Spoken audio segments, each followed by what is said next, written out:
नमस्कार दोस्तों, मैं आपका अपने चैनल में स्वागत करता हूं। इस वीडियो में आपके लिए हिंदी का एक समास जो कि बहुत ज़्यादा इम्पॉर्टेंट सब्जेक्ट है, इम्पॉर्टेंट टॉपिक है, वो मैं आपके लिए कवर करने वाला हूं। ये क्वेश्चंस हैं जो कि मैं कुछ कवर करूंगा इस वीडियो में। यकीन मानो ये जो एग्ज़ाम होने वाला है इसमें बहुत बहुत आपको इम्पॉर्टेंट ये रहेगी, इसलिए आप इसके 10 मिनट ज़रूर दें इस वीडियो को, जिससे कि आपको मैं ये टॉपिक बहुत आसानी से ऐसा समझा सकूं कि आगे आपको कभी दोबारा पढ़ने की ज़रूरत ना पड़े।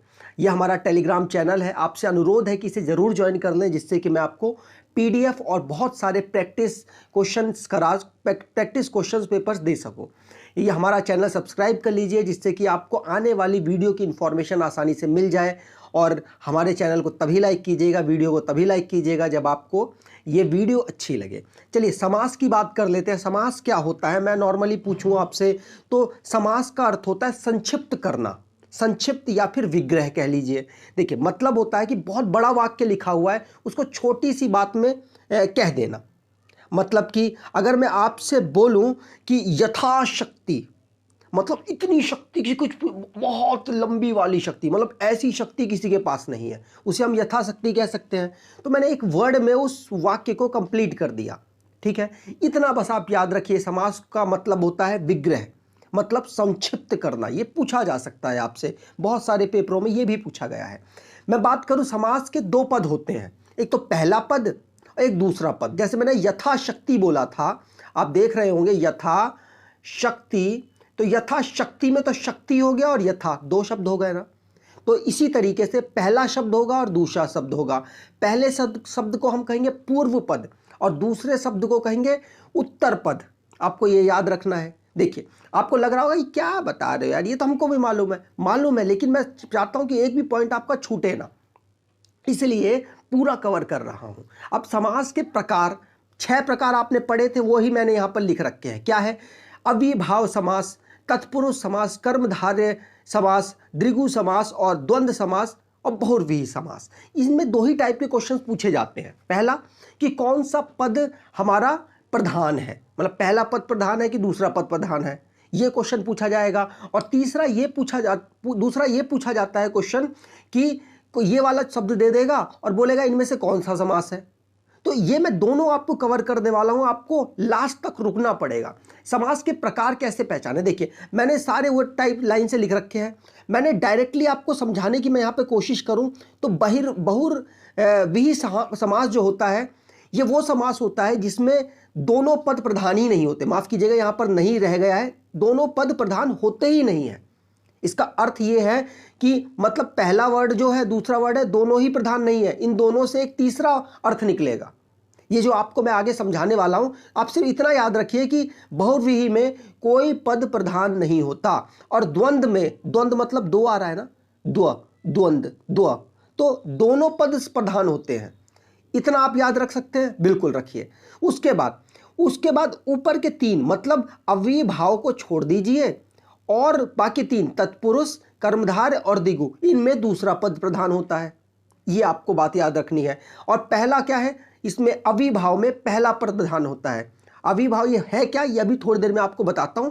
मेरा मेन मकसद है कि आप क्वेश्चन सॉल्व करें, क्वेश्चंस आपसे हों, उस तरीके से मैं आपको कराने की कोशिश कर रहा हूं। आप इतनी बात याद रख पाएंगे क्या? बहुव्रीहि में कोई पद समान नहीं होता, कोई पद प्रधान नहीं होता, और द्वंद्व में दोनों पद प्रधान होते हैं। ठीक है, इतना बात याद रखिए। और ऊपर के 3 मतलब द्विगु, कर्मधारय और तत्पुरुष के में दूसरा पद प्रधान होता है, और पहला पद किसमें प्रधान होता है? अविभाव में। इतनी बात आप याद रखिए। अब यकीन मानिए, मैं आपको क्वेश्चन के माध्यम से प्रूफ करके दिखाता हूं। आपने याद कर लिया? बिल्कुल। इनमें से कौन सा, किस समास में पहला पद प्रधान है? आपने एक ही पढ़ा था, कौन सा? अविभाव। अविभाव में क्या, कौन सा है? पहला पद प्रधान है। तत्पुरुष, कर्मधारय और द्विगु, इन दोनों में कौन सा? दूसरा पद प्रधान है। ठीक है, आपको याद रखना है। यहां पर आप देख सकते हैं। अगर आपको हमारी वीडियो अच्छी लग रही है तो सब्सक्राइब जरूर अब कर लीजिए और लाइक भी कर सकते हैं। और देखिए अब प्रकार, ये आप दोबारा से देख लीजिए। पहला पद अविभाव में प्रधान था, और बाकी 3 कौन सा? तत्पुरुष, कर्मधारय और द्विगु, इनमें दूसरा पद प्रधान था। द्वंद्व में दोनों पद प्रधान है, और बहुव्रीहि में कोई भी पद प्रधान नहीं है। उनमें मतलब दोनों पद प्रधान नहीं है, मतलब कि तीसरा कोई अर्थ निकलता है बहुव्रीहि में। एक और क्वेश्चन करिए, इनमें से किस समास का दोनों पद प्रधान होते हैं? अब बताइए बताइए बताइए। बिल्कुल आप बोलेंगे द्वंद्व, दो दो दिख रहा है, दो दिख रहा है, मतलब आगे पीछे दोनों ही यहां पर प्रधान होते हैं। इन दोनों में क्या होता है? दूसरा पद प्रधान होता है। बहुव्रीहि में क्या होता है? बहुव्रीहि में दोनों पद ही प्रधान नहीं होते। इससे आप क्वेश्चन मैं गारंटी कहता हूं अब आप गलत नहीं करेंगे। अविभाव में पहला पद प्रधान है और बाकी जो तीन है तत्पुरुष, कर्मधारय और दिगु, इनमें दूसरा पद प्रधान है। अगर बात करें द्वंद्व की तो दोनों पद प्रधान है और बहुव्रीहि में कोई भी पद प्रधान नहीं है। अब मैं समझ चुका हूं कि इससे आप क्वेश्चन गलत नहीं करने वाले हैं। बात करते हैं समास। अब इसको पहचाने कैसे? तो चलिए मैं द्वंद्व से शुरू कर रहा हूं, करने का एक रीजन है इसलिए यहां से कर रहा हूं। द्वंद्व में हमने पढ़ा था दोनों पद प्रधान है, मतलब माता और पिता। अगर इस तरीके से लिखा हुआ है माता और पिता, यहां पर और रह गया है और मान लीजिए, और यहां डैश से लिखा हुआ है, तो ये दोनों क्या है? द्वंद्व समास है। मतलब यहां पे आप बताइए कौन ज्यादा इंपॉर्टेंट है, माता या पिता? आप कहोगे दोनों, तो यहां दोनों पद प्रधान हो गए ना। भला बुरा, अगर किसी को भला बोलो और किसी को बुरा बोलो तो दोनों में से क्या ज्यादा दोनों को लगेगा? दोनों मतलब आदमी को लगेगा, दोनों चीज लगेंगी। भला अगर बोलोगे तो उसे अच्छा लगेगा, बुरा बोलोगे तो उसे गंदा लगेगा, दोनों से कुछ ना कुछ लगेगा ना। तो इसका मतलब है कि जिसमें दोनों पद प्रधान होते हैं वो हमारा द्वंद्व समास होता है। आगे क्वेश्चंस कराऊंगा, उसमें आप समझेंगे कि आपको सब याद हो रहा है। अगर द्विगु की बात की जाए, माफ कीजिएगा, तो दूसरा पद इसमें प्रधान होता है। इसमें पहला जो संख्या होती है ना, पहला जो पद होता है वो संख्या होती है। जैसे कि चौराहा। अब चौराहा में आप कहेंगे अच्छा, तो चौ मतलब चार, चार मतलब आप दिख रहा होगा, और राहा मतलब चार जिसमें दिशाएं हों। तो ठीक है, चलिए आप समझ गए, मतलब चार रास्तों वाला। और अगर मैं आपसे बोलूं त्रिदेव, मतलब तीन देवता, तीन देव, यही बात हो रही है। तो यहां पर नंबर्स की बात होगी। लेकिन मैं आपसे बता दूं कि अगर दिगु आपके सामने ऑप्शन है और एक बहुव्रीहि भी आपके पास ऑप्शन है, और उस बहुव्रीहि में भी ये संख्या होती है। चलिए आगे बताता हूं, आप यहां समझ चुके हैं, आगे बढ़िए। बहुव्रीहि, बहुव्रीहि में भी पहले वाला नंबर संख्या हो सकती है। जैसे दशानंद, 10 सर हैं जिसके, जैसे कि किसके हैं 10 सर? रावण के। यहां पर क्या बोला था? कोई पद प्रधान नहीं है। जब कोई पद प्रधान नहीं है तो कोई तीसरा अर्थ निकलेगा। तो आपको पता है दशानंद का तीसरा अर्थ। तो यहां पर आप ज्यादा प्रियरिटी किसको देंगे? बहुव्रीहि को। यहां पर भी अगर इस तरीके के क्वेश्चन आ जाए, त्रिदेव, यहां पर त्रिदेव हम जानते हैं किसको कहते हैं, किनको? तीन भगवान को कहते हैं, ब्रह्मा, विष्णु, महेश। तो इन तीनों को हम जानते हैं, तीसरा एक अर्थ निकल रहा है। तो यहां पर अगर दोनों ऑप्शन में है आपके द्विगु और बहुव्रीहि, तो आप बहुव्रीहि को ज्यादा प्रायोरिटी देंगे, उसके बाद द्विगु को देंगे। ठीक है, आप समझ रहे होंगे। यहां पर आप देखिए अगला कर्मधारय समास क्या है, जिसमें दूसरा पद प्रधान होता है। दूसरा पद प्रधान है मतलब कि नील कमल। यहां पर क्या होगा? यहां पर विशेषता बताई जाएगी, किसी भी हमारे संज्ञा स्वर नाम की विशेषता बताई जाएगी। उसमें हम समझे मानेंगे कि वो हमारा कर्मधारय समास है। जैसे नील कमल, कमल है हमारा, कमल कोई एक मतलब फूल है, तो वो कैसा है? नीला। तो ये इसकी विशेषता बता रहा है ना, कमल हमारा कैसा है? नीला। महापुरुष, पुरुष मतलब इंसान हो गया, आदमी हो गया, वो कैसा है? महान है। तो यहां से आपको पता चल रहा है विशेषता बताई जा रही है। तो आप इसको यहां से ऐसे कर सकते हैं। आप देखिए आगे क्वेश्चन सारे सॉल्व होने वाले हैं।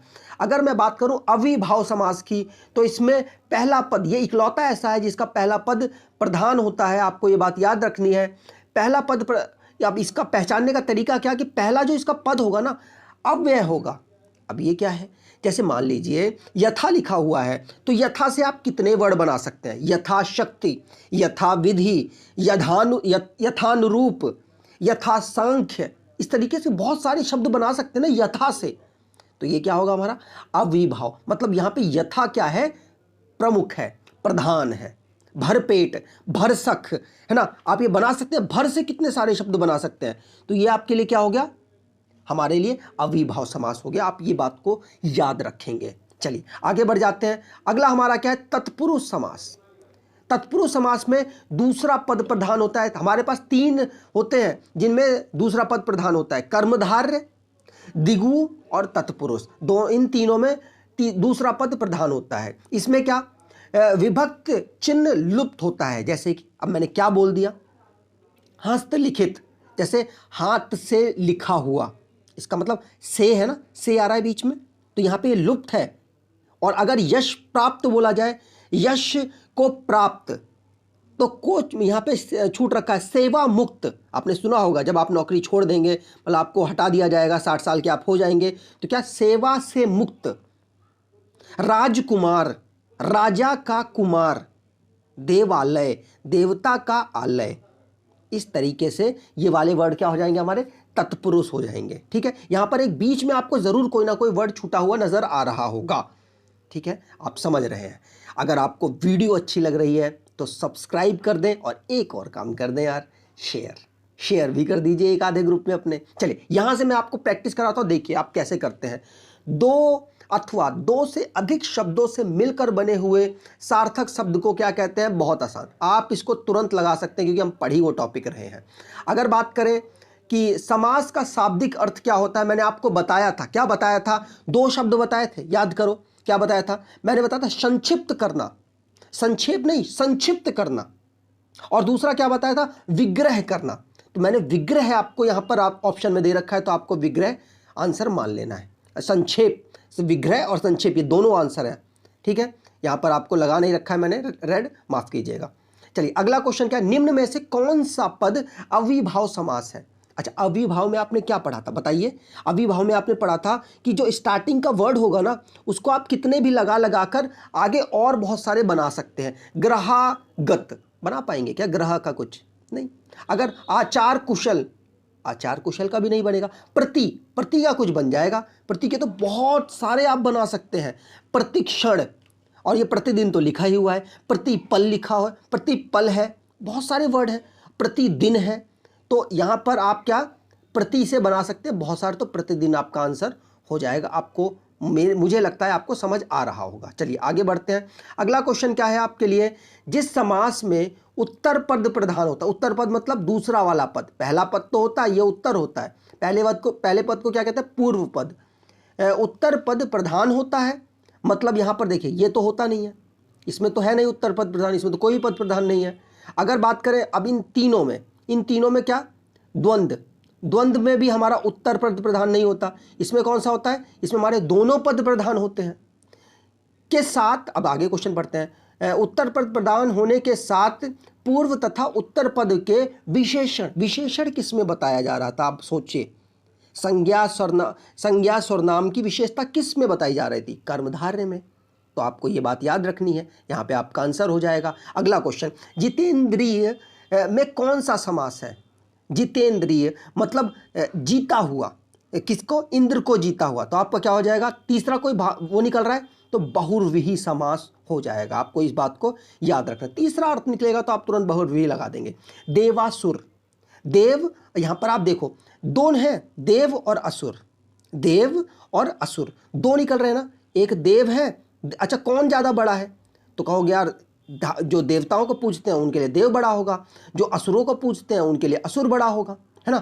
तो यहां पर तो डैश लग जाना चाहिए, तो यह हमारा कौन सा हो जाएगा, द्वंद्व समास। आपको ये बात भी याद रखनी है। देखिए इस तरीके से हो रहा था ना, मैंने आपको बताया था दोनों पद यहां पर प्रधान होंगे। अगर मैं बात करूं देशांतर, देशांतर में कौन सा पद होगा, तत्पुरुष। कैसे, देशों के बीच अंतर, देशों से अंतर या देशों के बीच अंतर, यहां के बीच में कोई वर्ड लग रहा है ना, तो वो क्या होगा, हमारा तत्पुरुष समास होता है। तत्पुरुष में कौन सा, हमारा दूसरा पद प्रधान होता है। आपको ये बात भी याद रखनी है।